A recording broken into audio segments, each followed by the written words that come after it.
Hello and welcome to this short video showing you the construction of the Piccadilly Pyjamas by Nina Lee. Inside your pattern envelope you'll have 3 sheets of pattern pieces and a little instruction booklet. The most important thing to do is to find each of the pattern pieces that you need to use for your pyjamas. We've got 2 versions. We've got the shorts with the short sleeves, or the long pants or 3/4 pants with the 3/4 sleeves. You can mix and match each depending upon which you want to do. In the instruction manual there's a list of the pattern pieces which go with each version. So choose from the list of the pattern pieces which pieces you need to cut out for the chosen pyjamas that you want to make. To find the pattern pieces, they are numbered, and here we've got number 11 with version 2 trouser, which is the 3/4 length trouser. And on this pattern piece here we've got the shirt back piece 2, so that's used for both of the versions. So we have 3 sheets, so make sure you choose all of the correct pieces for the version that you want to use. And on this one here is the collar, so the collar's on the little pattern piece and the front facing, and they're both going to be used in your construction, whichever version you decide to use.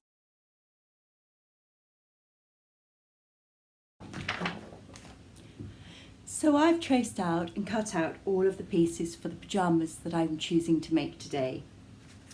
I'm going to look at construction.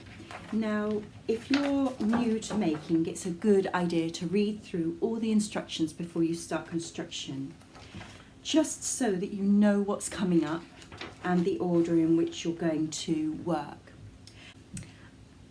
I've also cut out interfacing for the 3 parts of the pattern pieces that we need interfaced. So we've got the waistband, the front waistband, the shirt collar and the front facing here. I like to put all of the pieces back together and put the pattern pieces back on because we have got to make some marks. There are some little marks that we need to make, and here's a buttonhole that we need to mark as well. So I'm going to go ahead and iron those interfacings on and replace the pattern pieces. Okay, so I've interfaced my collar, my front waistband and my front facings. So I'm putting those aside, and I've also marked on all my pattern pieces the notches with a little snip. I've just put a little snip in, and I've put tailor tacks in at the dots, and the tailor tacks are actually on the sleeve and the position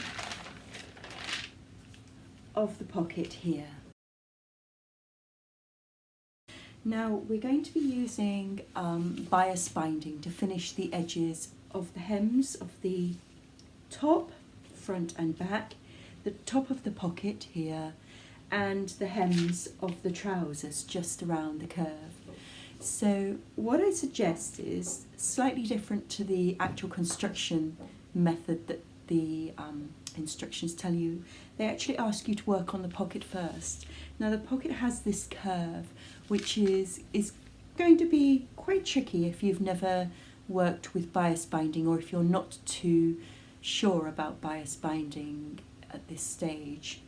So my suggestion would be to perhaps finish off the trouser legs first and the hems on the top. That way you'll be a little bit prepped and practiced for the hem of the shirt pocket, which has got a little dip in it, so that can be quite tricky. So let's go ahead and start binding.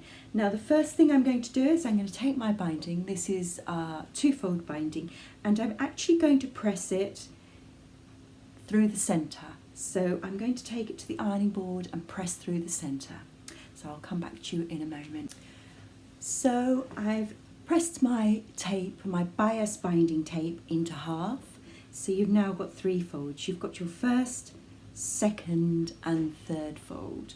And we are going to bind the hems of the trousers to begin with. The other advantage of binding all of the pieces that you can in the first instance is if you're using a contrast colour, then it does mean that you can keep your sewing machine set up for that colour. It just means you don't have to keep swapping between bobbins and threads. So I will see you at the sewing machine.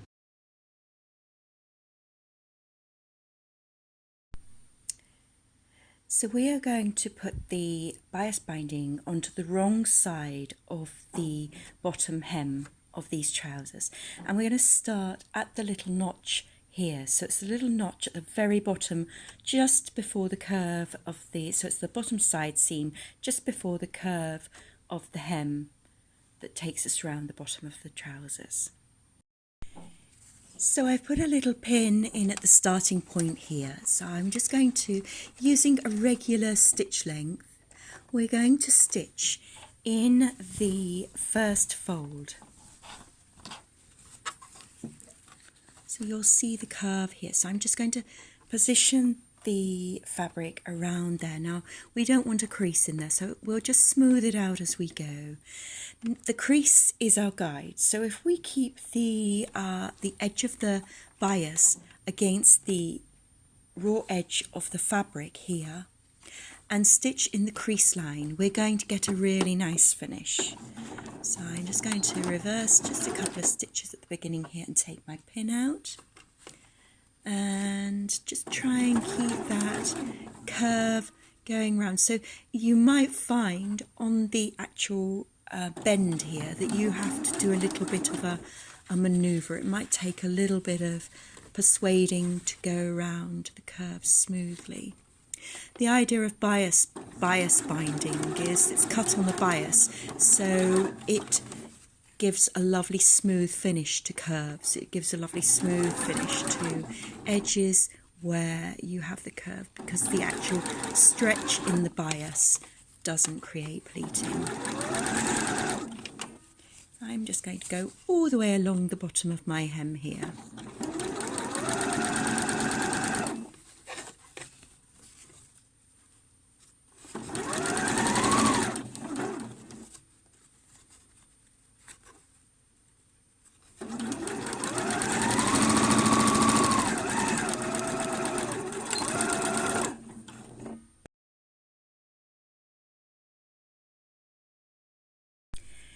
So now you see I'm able to turn over the edge of the binding there, and I'm just going to position the foot just so that the needle goes into the edge of the binding. The idea of working from the wrong side to the right side is that when you stitch it on, you'll be able to avoid having the previous stitching line showing, because you can just make sure that the fold of that binding goes over that stitching line. And I'm going to just follow very carefully all the way along here. Just keep it nice and smooth and steady. Now you might have a binding foot, but if you haven't, then this universal foot is actually perfect for this job. And carefully move around the edge here as you go round that bottom curve. And there we have. I don't know where that little bit of fabric came from. That's my scrap fabric. And there we have the edge finish there.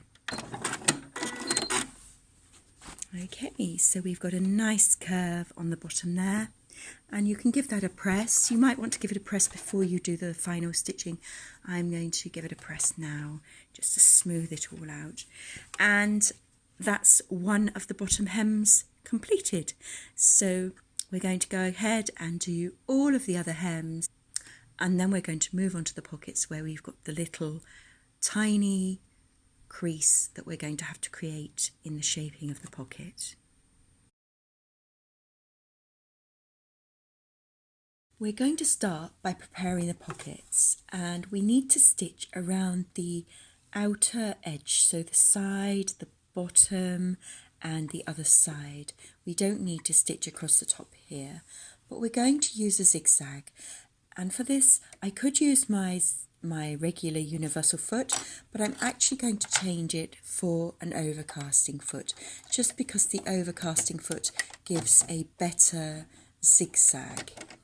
it keeps it smoother and flatter. So I'm going to change my stitch to a zigzag. I'm going to make it the widest setting that the zigzag will go to and a stitch length of 2, so it's just evenly spaced out. We'll start just on the side here and I'm just going to zigzag around the edge, so just keep the zigzag right on the edge. Now in the Nina Lee patterns she does suggest that you can use an overlocker, which you're you can use if you have an overlocker, or you can use pinking shears. I'm a bit of a stitcher. I prefer to finish all my edges with proper stitching, whether that be an overlock or a zigzag on a domestic sewing machine. But if you haven't got that available, then yes, a pair of pinking shears does do the business. So there you have the zigzag around the edge. Now I'll give that a press before I then move on to the next stage, and at this point zigzag both edges of your pockets, so both pockets rather, and then change your thread to the contrast thread. Hopefully you're now really well practiced with bias binding, having done the hems of the legs and the jacket. So we're going to move on to the little pockets, and they are a little bit more fiddly. So it's one of the reasons I wanted you to practice first with the leg bindings. So here we are. So I'm going to position again using the wrong side, with the wrong side of the facing up. We're going to position the bias tape right to the edge of the pocket here, and we're just on a straight stitch as normal, and we're just going to come around and bring the bias around gently around the curve. So I find it quite useful if I'm not sure where I'm going to make my pivot, because we're going to have to pivot at this point. I find it quite useful to make a little mark, sort of in line, sort of dead center line. So if you imagine if I was to draw a straight line through the center of the pocket from the point where the pivot point is, so that's where the V is, it's going to come to here slightly. So I'm going to make a little mark there, so that's going to allow me to eyeball where we stop stitching, because we're going to stop with the needle down. I'm going to lift the foot up at this point, and I'm going to turn the fabric towards me, the fabric away from me rather, so that I can then take a pair of scissors and I can snip through the fabric and the bias. So it's quite tricky to see, so I'll just angle it slightly more so you can see. So right through the center of that pivot point up to the needle. Now you can take the fabric and the bias, or you can take the whole thing away if you want to, but it's better if you can just pivot at that point, because otherwise you'd have to start and stop your stitching. And then we can use that snip to help us negotiate and navigate, rather, not negotiate but navigate, but it is a bit of a negotiation. We're going to navigate around the further curve, and there we have that curve. So you'll see where I snipped in at the pivot, at the point.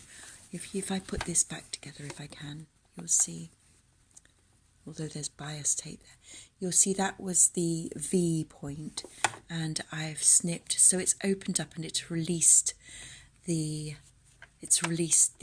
fabric, so that it allowed us to make that curve.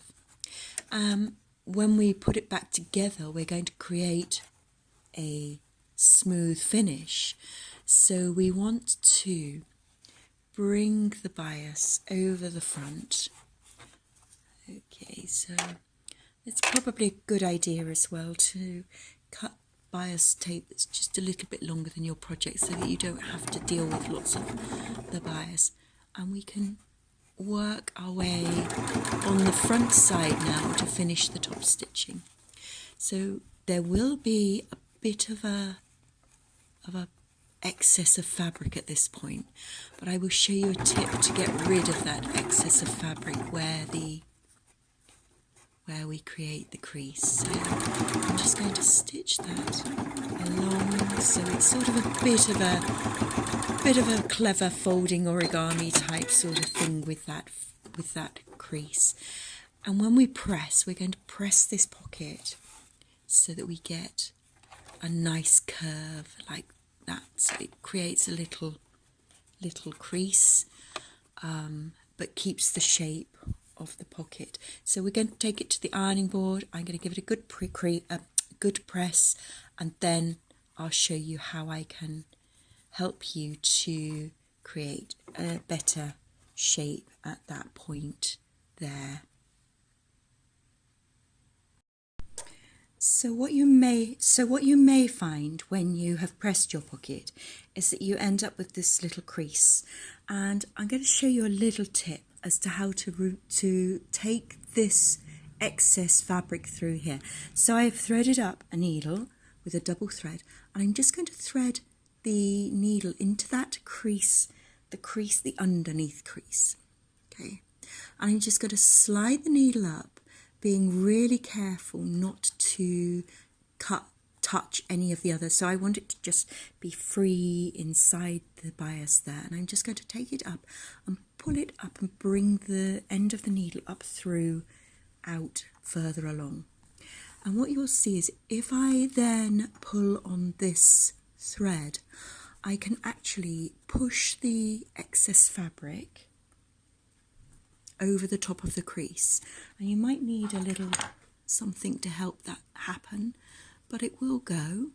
You can actually use at the point of a pair of snips or something, and just keep pushing until that excess fabric is hidden away, and the crease is hidden away. And you'll see if I then lay that down, if you look from both sides, you've got a little fold that's going underneath itself. So you've got one side going underneath the other, and then I can just, you've got a big knot, so I can just pull off the big knot, cut the end off, and pull the excess thread out and away.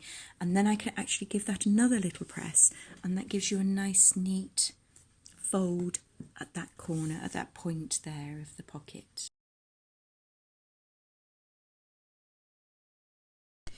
So the next stage is to turn in 1 centimetre around this curve. So what we're going to do is we're going to put these long stitches in.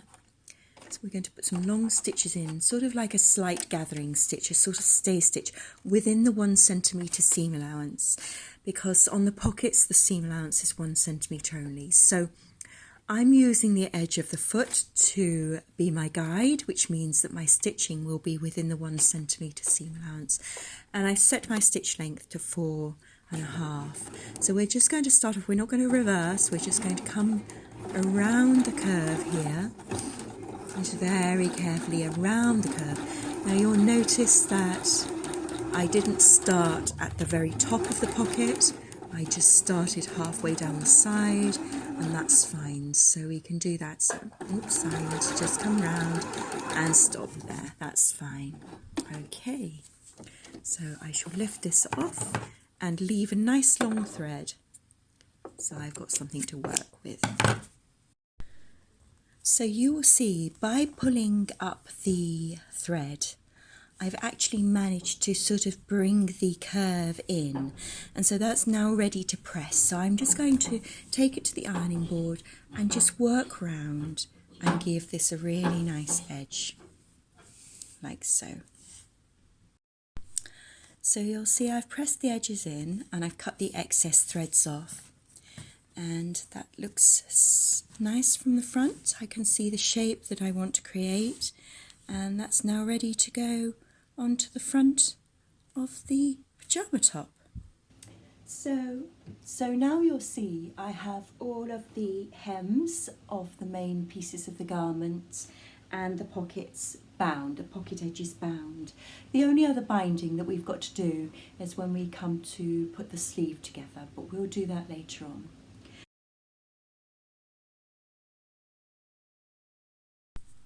So you'll see these are the marks where the tailor tacks were in the top of the pyjama top, and they transferred through to here and here, and that means that when we come to lay our pocket on, we've got a little place to position those two, so I can make sure that they're in the right place, and we can pin that into position, ready to top stitch into place. Okay, so once you have your pocket positioned in place and pinned, then you need to start sewing your pocket on, and I'm just going to come a little bit further onto the binding. I'm not going to start right at the edge at the top. I'm going to start just a little bit further forwards. Make sure you get the needle right in the right position there, and do a stitch or two forwards, and then reverse back. Take the pin out before you go backwards, and go backwards to the top of that binding, and then you'll get a nice neat finish, and the binding won't be pushed down, and you'll get a nice smooth top there. So I'm just going to continue all the way around,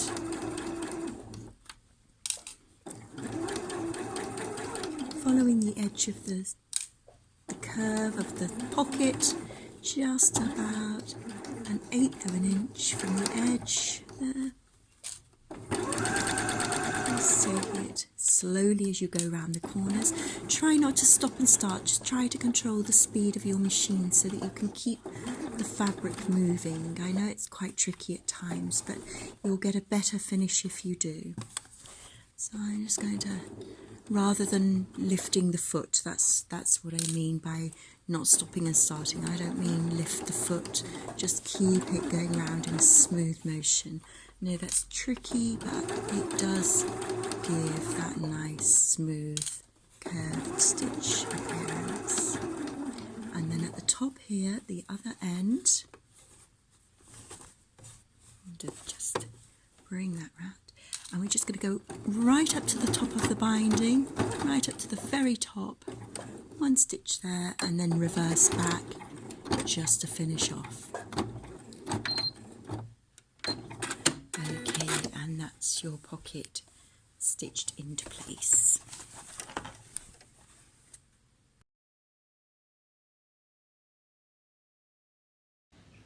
So we've now got the pockets stitched in place, and it's time to start constructing the main garment.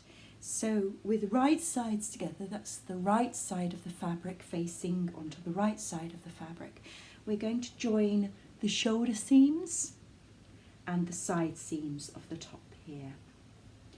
And when we've joined them together with our 1.5 centimetre seam allowance, we're going to press the seams open and finish the seams with a zigzag, overlocker or pinking shears, whichever is your preference. So I've stitched the shoulder seams, and now I'm going to stitch the side seams using the 1.5 centimetre seam allowance. So I'm starting at the top at the underarm, and I'm going to work down. Just carefully work your way down. And the reason I want to just cover this little area for you is that as we come down towards the hem edge, we want to make sure that the binding is finished off nicely. So we're going to keep on this, I've got a long thread there, I'll just snip that off. We're going to keep on this 1.5 centimetre seam allowance line, so here, and I just want to bring the edges of the binding right on top of one another, so we haven't got a stagger. We want them to be joined together at the base. So keep following that line down. Now obviously it goes around the curve, but you're just going to go straight off of that curve, keeping those edges nicely together. We can reverse there sometimes just to secure that off.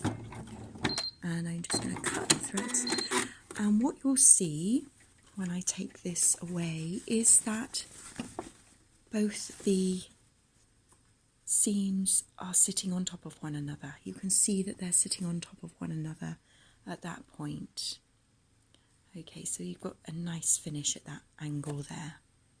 And you're just going to make sure whenever you do the edges of the side seams of the top and of the hems of the trousers, work from the top down, but keep these edges, keep these bias edges right on top of one another, because it's so easy for them to stagger.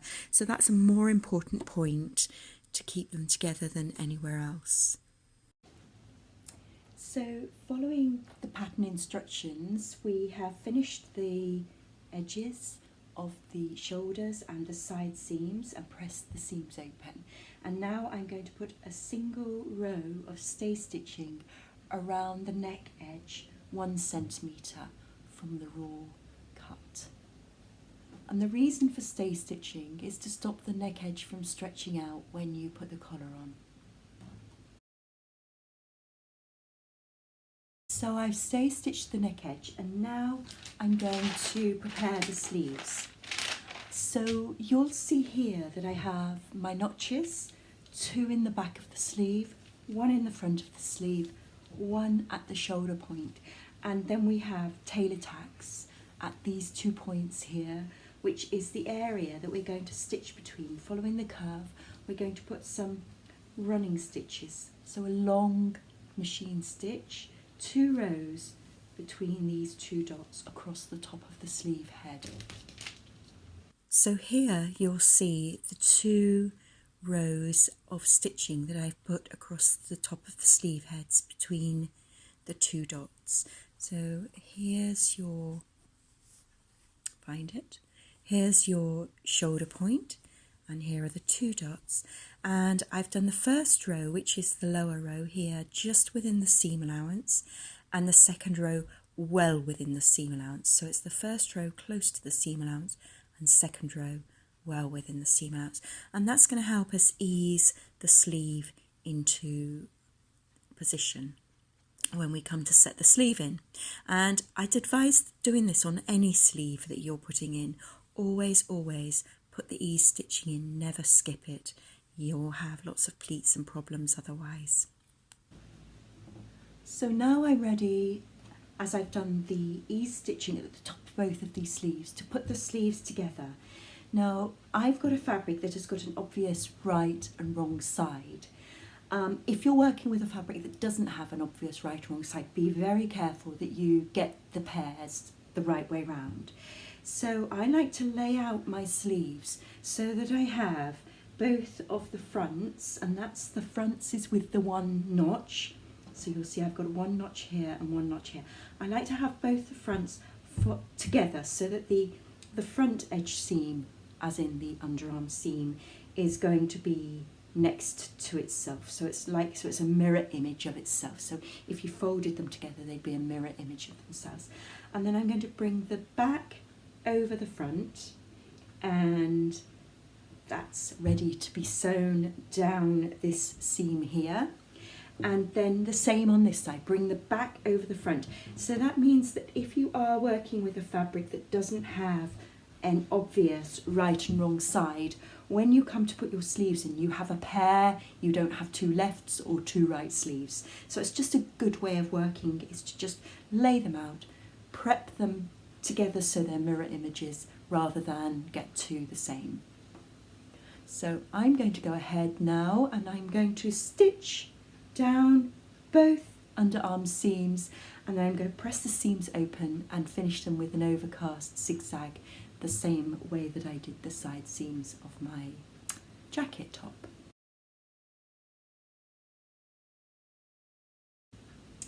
So the sleeves have now been made up and the seams finished and pressed open, and I've got to now bind the bottom edges. So in the pattern, in Nina Lee's pattern, she suggests that you take your pattern piece and you measure the bottom of the hem and cut your bias trim to the length of the bottom hem on the pattern piece.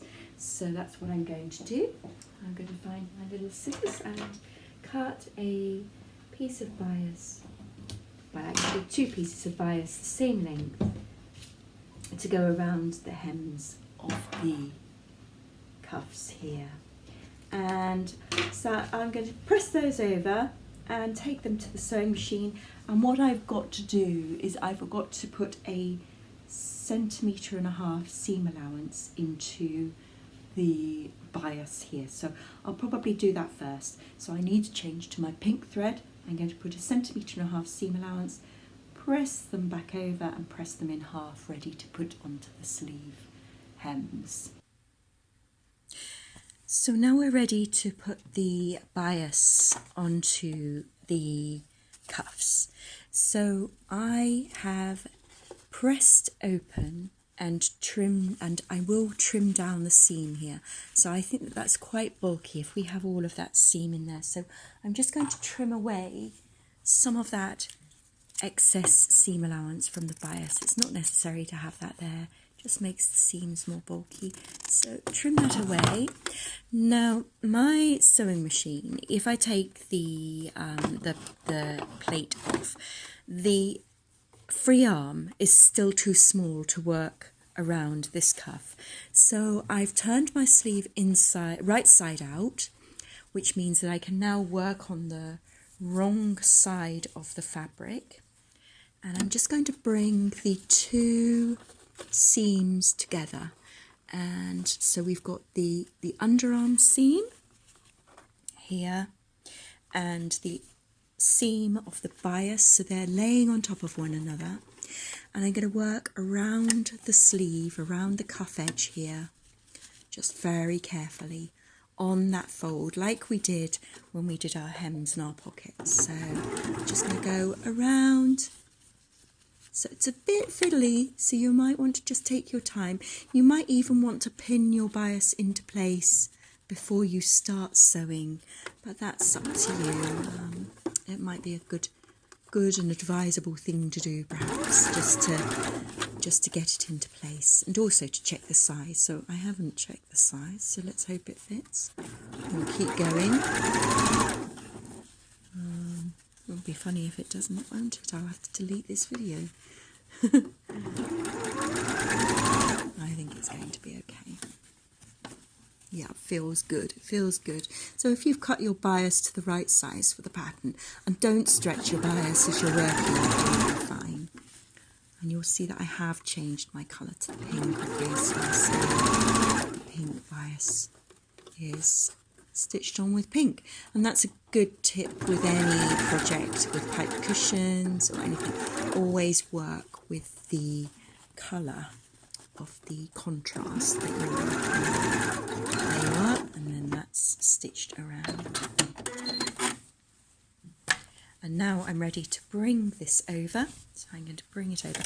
I will turn my sleeve right side in, because then I like to work on the inner side of the garment. I tell you why I like to work on the inner side is because you can use your left hand to keep everything out of the way as you're working. So you can, as I say, use your left hand to keep the excess fabric out of the way, so you're less likely to cause a problem by maybe creating a pleat as you're working around. So there we are. So I'm going to just now bring that fold over, fold the bias over, and work around the cuff again, just keeping the stitches, the bias,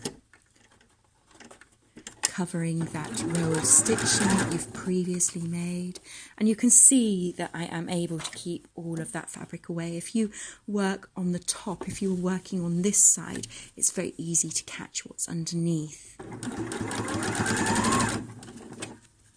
in your sewing machine bed, and maybe stitch part of the sleeve in that you didn't want to stitch in to your row of stitching. So there we go. So we'll just go round here, tuck all those little raw fluffy edges in, and keep the binding nice and neat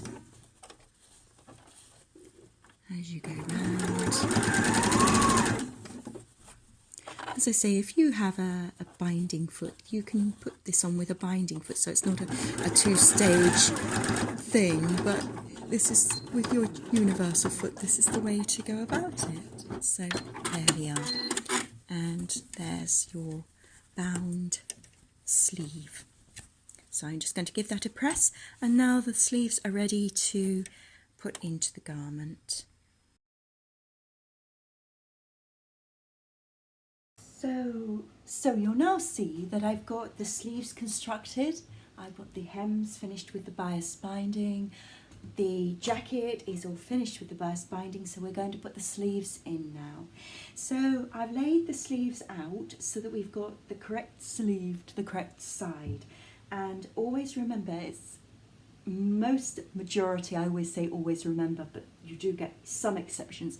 But in the majority of cases, there's always one snip or one notch on the front and two on the back. And you'll see that if I lay the sleeve with its seam right on the edge there, you'll have a slight more amount of fabric on the back than you will on the front. So I'm now going to put the sleeves into the jacket. So I'm going to fold out the jacket and find the underarm seam at this point here. So if I just fold that out, you'll see the underarm seam here. And I'm going to take the underarm seam and I'm going to pinch the underarm seam with the relevant sleeve seam and put the two seams together and put some pins in to hold the seams together. Then I can work my way into the armhole and I can bring the sleeve up and I can find the shoulder notch, and I'm going to put the shoulder notch with the shoulder seam. So that's the center of the shoulder seam there, where the seam is with the notch at that point. And then I'm going to go back and I'm going to go to the notch of the sleeve, or the two in this case, of the back sleeve. And you're going to put the two notches of the sleeve and the jacket together and then fit in the fabric. Make sure it sits together around that curve. The curve, the underarm curve, should be the same on the sleeve and the jacket.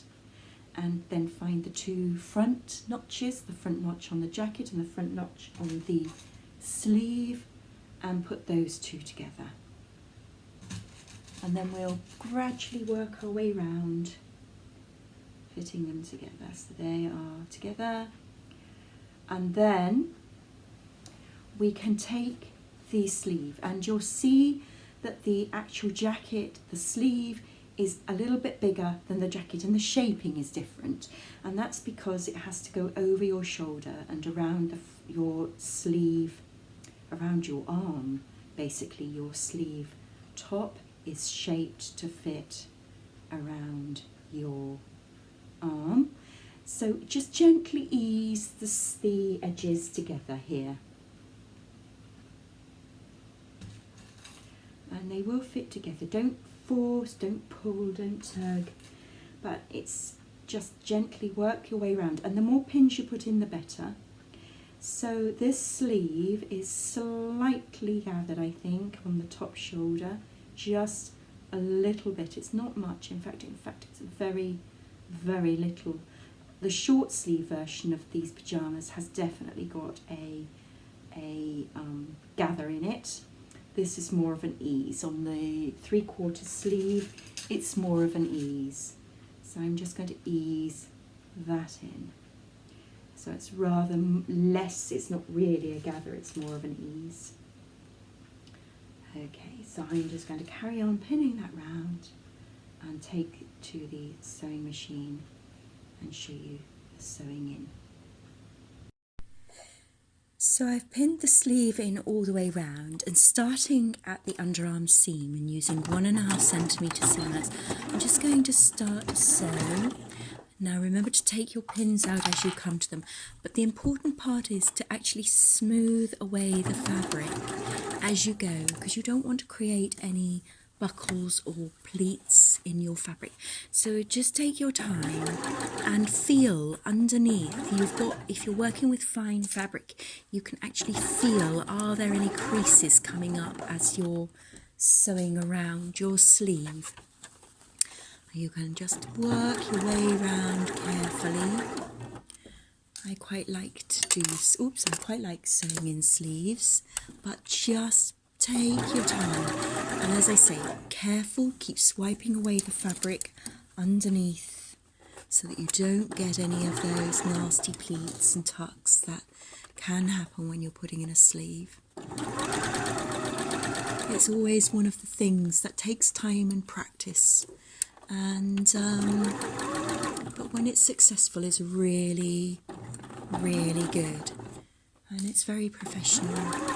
It looks professional. If you've got a well set in sleeve, it's a very professional finished look. So just keep checking underneath, check there's no excess fabric creating any pleats. And I've come to my ease stitch, so this is where we put the ease stitches in. So I've got a couple of up threads, I'm just going to move those out of the way.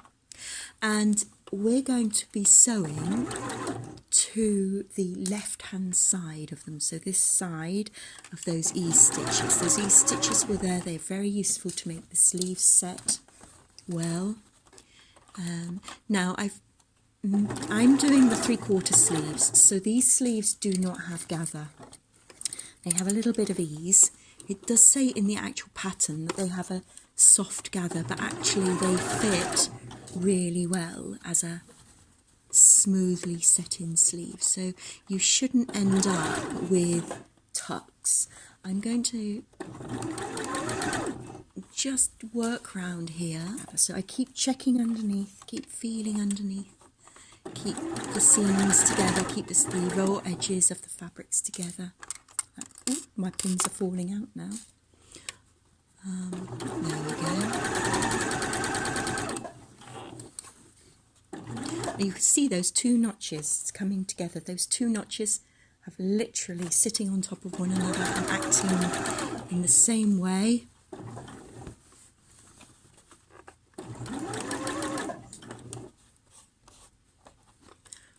Now I do like to check, once I've stitched all the way around, I do like to check my sleeve and see that I'm happy with it. And if I am happy with it, I do go back and do a second row of stitching just inside the first row of stitching. So when I say inside, I mean towards the seam allowance. And that's just because there's a lot of stress on a sleeve seam. So it's a nice idea to stitch twice, and then I will trim and finish the edge with a zigzag.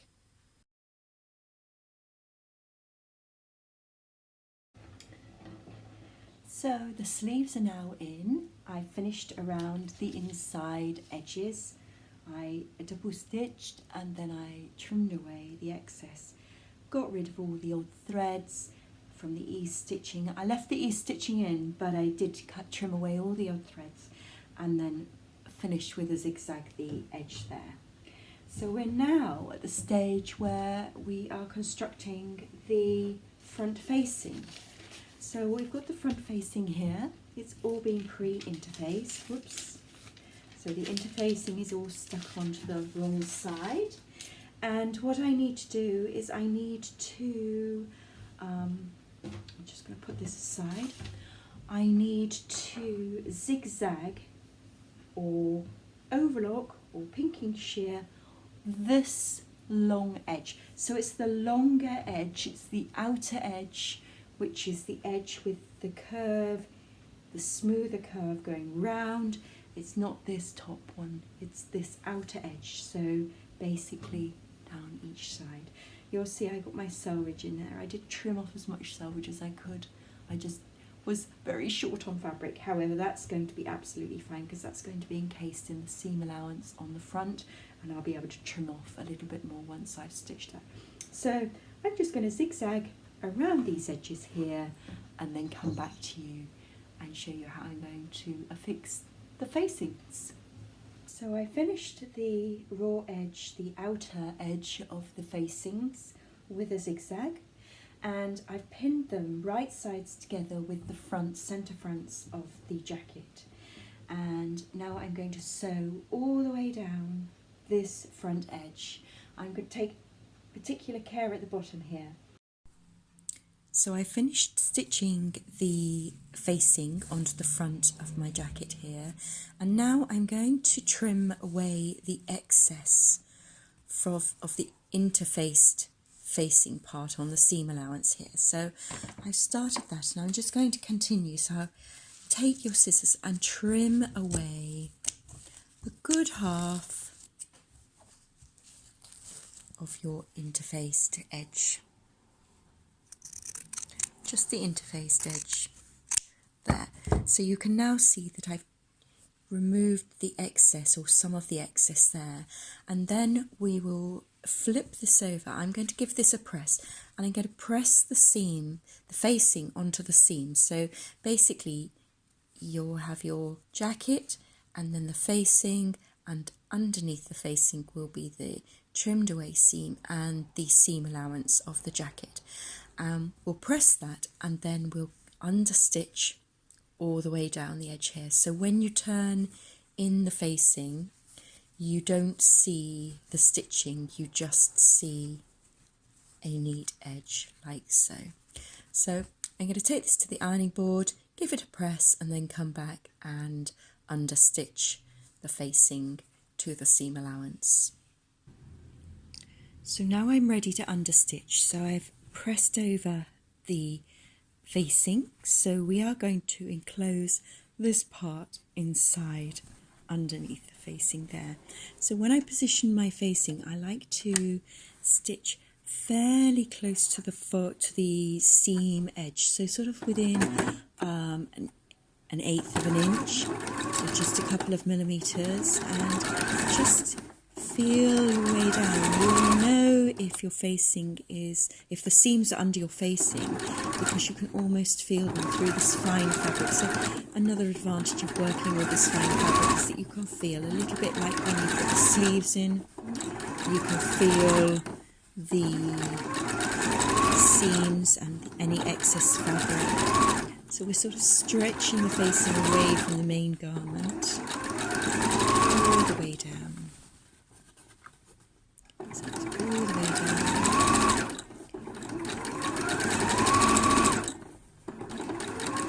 When I get to the end here, I'm just going to back tack there and finish off. But I could also put a little stitch in at this point here, just so that the facing sits nicely on that bias, so it just doesn't move when we turn over. So I'm literally just going to put a couple of stitches. You could put a hand stitch in there if you wanted to. It literally is just to hold that down. And then when we have finished, that folds back, so it's nicely folded back, and you get a lovely edge to your jacket.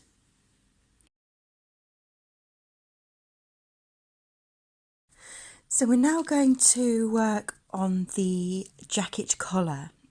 There is a little notch here, so make sure you mark that notch. However, when we come to put this in, this collar, we have found that the notch is in just a little bit of a wrong place. So I'm going to show you some different marking techniques. First of all, I need to take the collar piece that is interfaced, and I'm going to press up along the bottom edge here a 1.5 centimetre press. I'm just going to literally press it with the iron all the way along. And then I'm going to take the uninterfaced jacket collar piece. And what I want to do is, because of these notches not being quite where they should be, I'm just going to mark a little snip, a little notch at the centre back. So if I just take my scissors and just put a little snip in my centre back there, so that's my centre back point. And I'm going to take my jacket and fold the jacket fronts together so that the actual fronts are together and the shoulder seams are together there. And I'm finding the centre back point, and I'm going to mark the centre back point with a similar little notch. So you'll see that we'll be able to bring those centre back notches together at this point. One other thing I want to do is I want to mark 1.5 centimetres from this edge here, because that is going to be the point where we are going to attach our collar from. So I'm just going to take my tape measure and I'm just going to put a little mark at this point here from. So that's where the collar is going to attach from on the front of the garment. So I've just made a little mark on that side. There we are. If I put a pin through both pieces, there, I can put another mark this side. It's just a little chalk mark so that I know where I'm going to start from. And now we're going to move on to putting on the collar. So I've got my jacket here. You'll see that I've actually baste stitched the facings down just so that they don't move when we start putting the collar on, because that's all to be enclosed underneath the collar. So it's easier to baste it rather than have them flapping around and getting in the way. And they should follow the line of the neckline perfectly. So don't, if it's sort of doing a bit of a funny twist, don't cut that off. Just keep it level when you come to put the collar on. Here's the collar. So we're working with right sides together, and I've got my jacket here. So this is my jacket, and I'm going to put the notches, the centre back notches, together at this point here. So you want the two notches matching up there, and I'm going to pop a pin in just to hold those two together. Then I'm going to take my front edges, and we're going to bring the front edges so that where the little mark is that I made here, this little mark here, it's directly in line with the front edge of the jacket. So you're seeing the underside, you're seeing the inside of the jacket. I'm just going to pin that in place there. So if I fold that over, that little mark is right on the edge. It's sitting right on the edge of the jacket there, at the jacket front edge. Now we need to make this fit. So if I slightly stretch this, what you'll notice is that the notch here that we made from the pattern, it doesn't quite match up to the shoulder seam. If I take that notch to the shoulder seam, what I get is an excess of collar against the front edge, and that's quite difficult to ease that all in, and you'd end up having a little bit of a problem there. So I'm going to work from the back here. I'm not going to stretch anything. I'm going to just let it sit in there nicely. I'm just going to bring my edges, my raw edges together. What you have to remember is that you're putting a straight edge against a curved edge, and that's going to give you that mandarin collar look. It's going to make the collar stand up when you're wearing your pyjamas. And I like to just manipulate that fabric around. So the notch is about 1 centimetre towards the centre back rather than right on the shoulder seam. So the notch is about here, shoulder seam, so notch is here and shoulder seam is here. So that's something that does happen occasionally in patterns. It's just one of those little things that as patterns are made and graded generally, the notches just get slightly distorted. So I'm sure when Nina Lee produced this pattern, she had the notch dead on. But with grading and reproduction of patterns, sometimes they just get a little bit knocked off the point that they should be. So I always say to people, never dismiss the notch position. If you're having trouble putting things together, do have a look online. There's lots of people that, you know, will have written reviews about different garments and different patterns, and often you'll find that it's mentioned that there's a little distortion of the notch or something. So just always be aware of that. It's nothing to be alarmed about, but just be aware of it. So on the other side, on the other neck edge, on the other front edge, I'm just bringing my edges together there. So you can see again my little white chalk mark there is sitting on that, where it would be if I pinned it through. It's going to sit on that centre front. There you are, like so. So if I turn that over, there's the little white mark just there. And I'm just going to now shape this round. So I'm shaping it round. I'm just feeling my way round. So it is a bit like setting in a sleeve. You've got the two different edges. You've got the straight, or the straighter edge going against the curved edge. And collars can be a little bit tricky sometimes when you have that. And again, this notch is just, you can see the excess. If I hold that now, if I put that notch to that shoulder seam, there's a definite excess in the front of the collar. So we're just going to bring that round just slightly. You can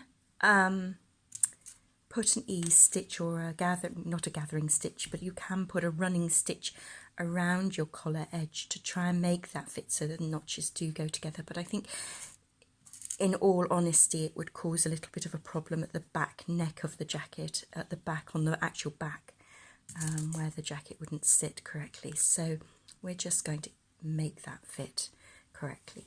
So now, it's very difficult to see, but that is my collar pinned in place. So if I turn that over, you can see how the collar is sitting. It's sitting nicely. It's sitting up. That's what you want it to do.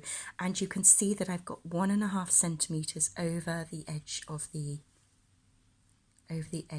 centre front at this point here, and the same on this point here. So that's what we're going to do now. Is I'm going to take this to the sewing machine, and I'm going to stitch 1.5 centimetres from this neck edge here to secure this first collar piece in place.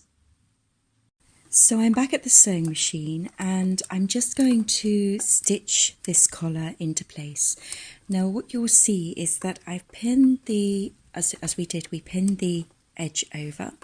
What I want to do is to make sure that this edge here is more or less parallel with that edge there when I sew, because you don't want it going off at an angle, otherwise you're going to have a very odd looking collar at the end of it. So matching up my 1.5 centimetre seam allowance, I'm just going to start stitching this into place.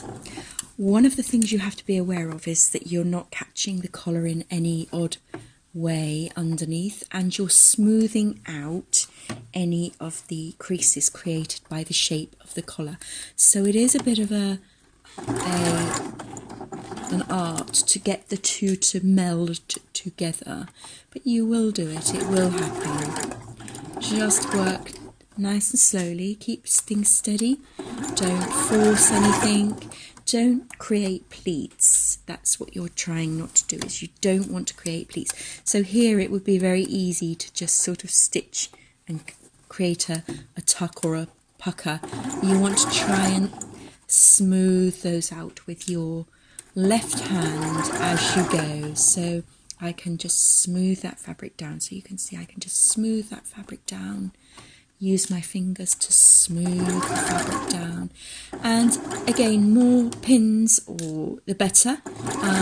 You can tack your collar into place before you sew if you prefer, but if you use your pins, when I use my pins, I always like to put them perpendicular to the seam, and that means that it avoids giving those little creases the opportunity to form, because you've got the opportunity to smooth them away as you get to them. And the other thing you'll notice is that I put the pin in to the seam, and then it comes out roughly on the seam line. So that is another way of making it a smoother finish.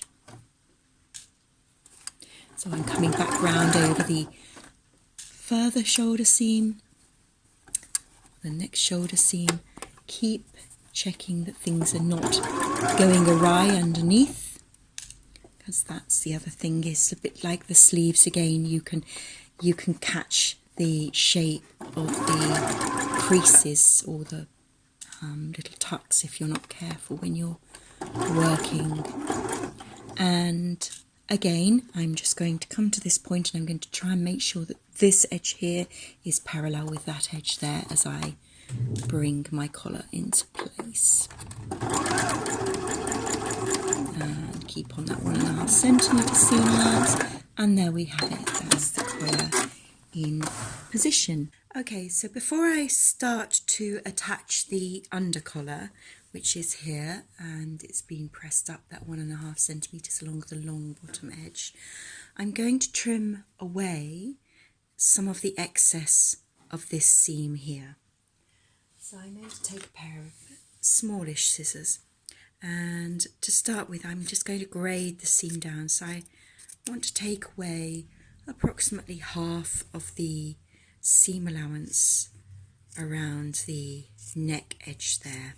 And that's just going to keep everything sitting smoothly. It's going to reduce the bulk in the neckline when the wearer wears it, and it's just going to make everything look a little bit more comfortable. There we are there, so that's good. And what I can also do is I can actually snip up to the seam line on the collar itself there. So I'm just going to snip around the curve, where the curve of the neck is at the front. I'm just going to snip that.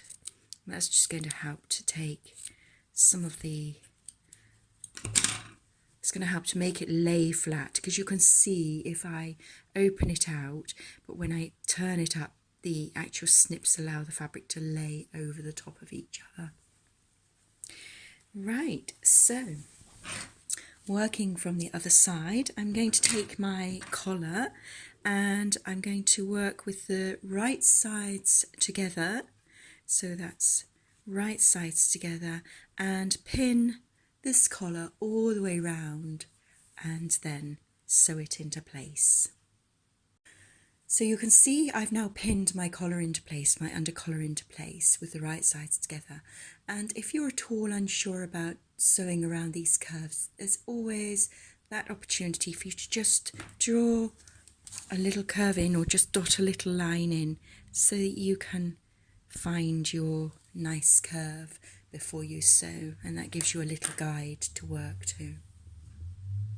So you'll see that I've stitched the collar on, and I made sure that my stitching line came directly in line with the centre front here, because that's important when you turn this over, that you get a nice continuation of your centre front line with this collar.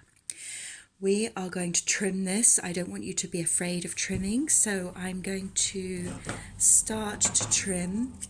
I'm going to be quite generous with my trimming. I'm going to be quite close to the edge. Yeah, in fact, I'm just going to turn that around slightly. So I'm going to trim quite close to this edge here, to this collar edge. Now, I would always suggest that when you trim your seams, or you're doing any cutting of any garment when it's in the process of being worked on, that you don't stand. I'm standing for the sake of the camera, but I would always advocate you work on the table so that your hand is rested on the table and you've got a little bit more steadiness there. It's much safer. It gives you a little bit more control over your scissors as you work. So I'm going to trim that off. So you can see I was quite generous with my trimming. So I'm left with just a nice little amount here. And we are going to take some little snips, and I'm going to snip into that seam allowance where I've got those little seams left over. And I'm going to reduce the bulk just here. A little bit here. So you can see I've snipped around that curve there, and that's quite important to get your curve to be really lovely when you've turned turned your collar out. So you can go just on the curvy bits really. You don't need to worry too much about where it's straight. And then I'm going to just press that over and out like that, and you can see what a nice finish that gives. It's a good finish to that collar edge. So literally straight up the centre front and around the collar. So I'm just going to carry on with that, and then I'm going to give it a press and come back to you. So I've given my collar a really good press, and you can see here that this undercollar is still unattached at the moment. So what we're going to do is I'm going to pin the edge, the folded edge where I pressed previously before I put the collar on. I'm going to press that down and bring that edge down to meet the stitching line where I stitched the collar onto. So it should just lay on the stitching line, and we can use a slip stitch by hand to just slip stitch that collar in place, or you can, if you've got a little bit of an overlap, you can actually stitch in the ditch to secure the collar in place. If you're going to stitch in the ditch, then it's a really good idea to perhaps give yourself less, maybe an inch, a centimetre and 3 millimeters turn up on the first pressing, on the press, the way you press along the interfaced edge. That way you'll give yourself a little bit of extra space to do your stitching in the ditch. You can go along afterwards and you can just reposition things just to get it to sit nicely, but it should all just lay nice and flat like so. Just make sure your collar's sitting comfortably. Don't stretch it round. If you find it's not sitting properly, then go back and work from the centre back to the front and then centre back to the front, so each side is even. It's very easy to end up with just a little bit more of a if you're not working evenly. So there we are. So you can see now that the collar is pinned in place on the wrong side, and there we are. So it's all sitting really nicely. Nice little mandarin collar there, giving that nice little oriental feel to these pyjamas. So they have got a lovely sort of oriental feel.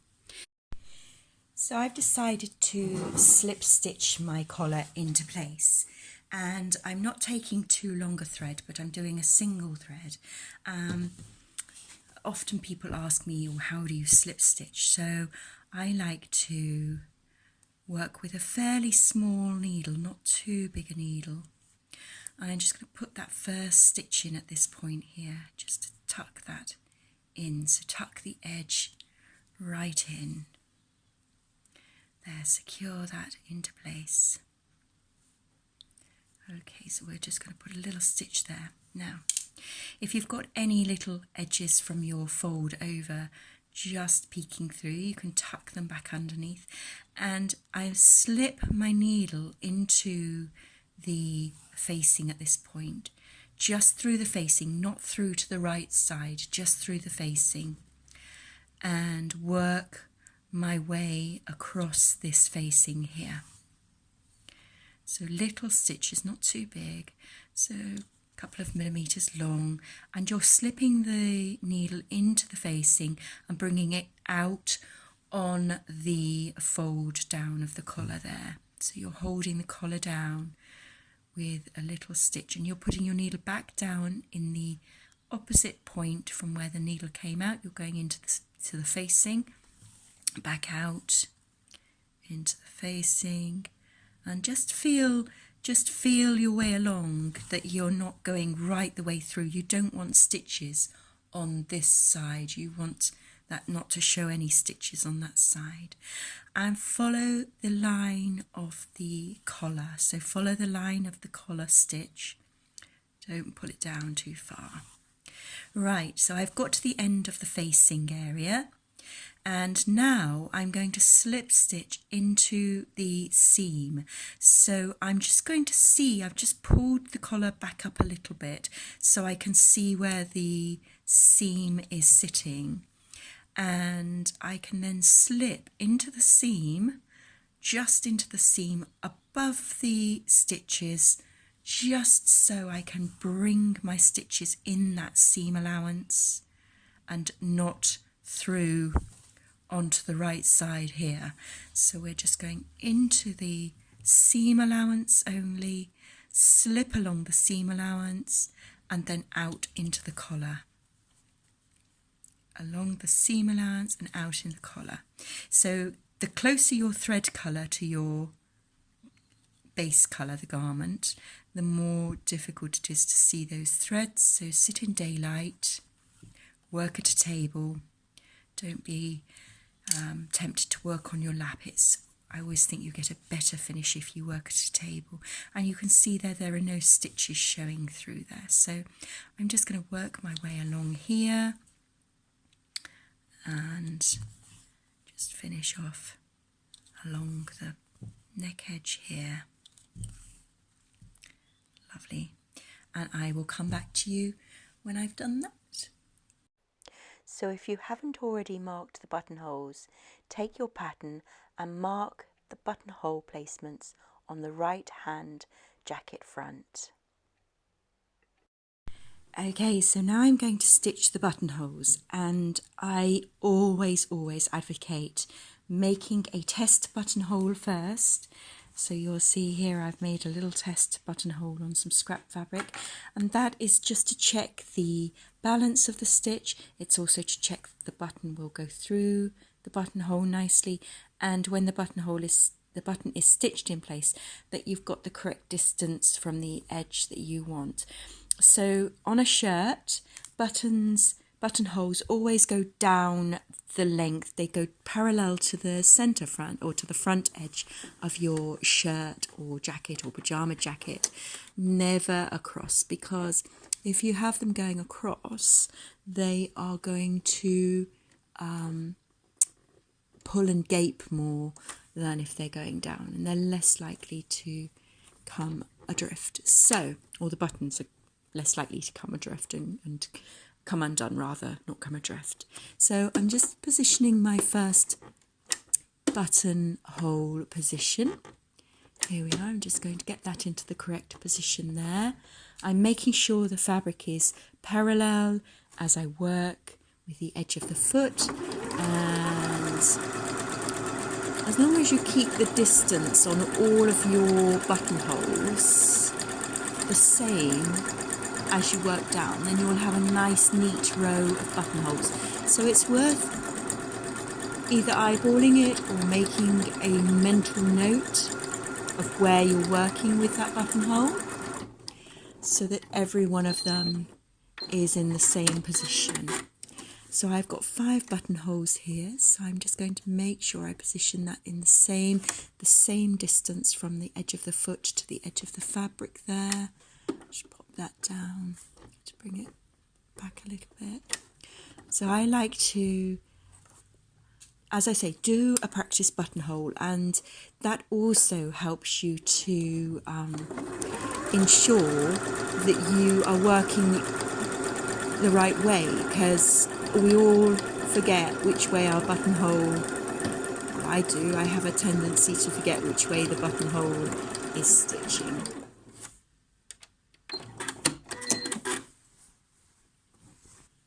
So I'm just going to finish my last buttonhole, and I'm making sure that they're all parallel. As I've stitched every buttonhole, I've made sure that everything has got the same distance from the edge there.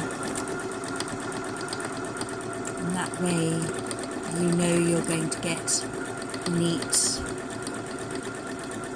symmetrical edges. Okay. So that's my last buttonhole stitched. I'm pleased with all of those, and I'm just going to cut this one here at the bottom for you. So I know people worry about cutting buttonholes. You can put a pin in at the top edge there. I like to work from the bar tack. I call this area here the bar tack. I like to work from the bar tack to the centre of my buttonhole. I don't go any further than that. Then I'll put the pin in the other way and turn the project around. Don't try to work awkwardly, otherwise you will end up with problems. So always work away from yourself. And I'm putting the quick unpick back into or the seam ripper back into the area just above the bar tack there, and work again to the centre, and that way you get a nice neat open buttonhole. And a little pair of snips if you need to, just to get rid of any odd furry edges there. I don't want to cut any of the stitches there, and snip your thread ends off or sew them in. It depends on your type of buttonhole whether it secures itself or not. And there we are, and we have a lovely buttonhole. So I'm going to undo all the other 5. So you'll see that I have put the garment with the right over the left, making sure that I've got the same distance either side of the buttonhole, so I can feel the buttonhole, the facing edge there. So it's the same distance from the centre of the buttonhole to the facing edge and centre of the buttonhole to the facing edge. And what I'm going to do is I'm just going to mark the centre of that buttonhole with a little marker, with a little chalk there, and the same on this one here. Just going to put a little mark in the centre of that buttonhole, so through the buttonhole onto the garment underneath, so we can find the position of our buttons there easily. So that's that one, and the final one. And if I lift that off, you can see, it's very difficult, I know, but there's a little dots, little white chalk dots where I'm going to stitch my buttons onto. So I'm just about to sew on my final button. I've got a thread, I've got a knot in the end. I'm just going to put my needle into that spot where the buttonhole is marked. Just pull that thread through so it's not got an end loop on it. Go in once, go in twice, and then through my buttonhole, through the opposite buttonhole. There you are. The hole, when I say the hole, I mean the holes on the button or the buttonhole. And I'm just going to go in, up through the front, and then down through the back, up from the back to the front, round and round, 4 times, 5 times, and then I'm taking my thread around my button a few times to give a little shank before I then stitch a little stitch into the back here. So you can see a little stitch into the back. Once, twice, needle through the loop, and pull that tight. And you'll see that there's a nice little shank created on that button there. So that helps to lay the other side with the buttonhole. It helps to lay that flat when you come to button up your shirt. So here we are, one little shirt, little pyjama shirt made up. What is nice about this little pyjama top is that it looks like an easy wear. It looks like it could be a very comfortable wear, and I think that when that's being worn, that's going to look lovely. And you'll see here how this is just matched up at the bottom where you've got the overlap, so it looks really, really pretty. There we are. So that's it, like that, and all finished, just bar a few little thread ends that I need to just remove maybe from that buttonhole there. So really sweet little pyjama top, little oriental look to it, really pretty. Nice, simple make, a few little tricky elements, but this is a nice finish. The pockets are a nice finish. If you struggle and you find the pockets really too tricky, then you could always make your pockets straight across, or you could just turn a hem down and put a little button on to finish off. The sleeve cuffs, very sweet. I like that. I like the 3/4. And the collar, yeah, the collar's lovely. I think it's a really pretty little stand-up mandarin collar. And you could always put that in a contrast colour too. You could make that in a contrast if you wanted to. So now I'm going to go on and show you how to put together your pyjama trousers. I'll see you in the next round.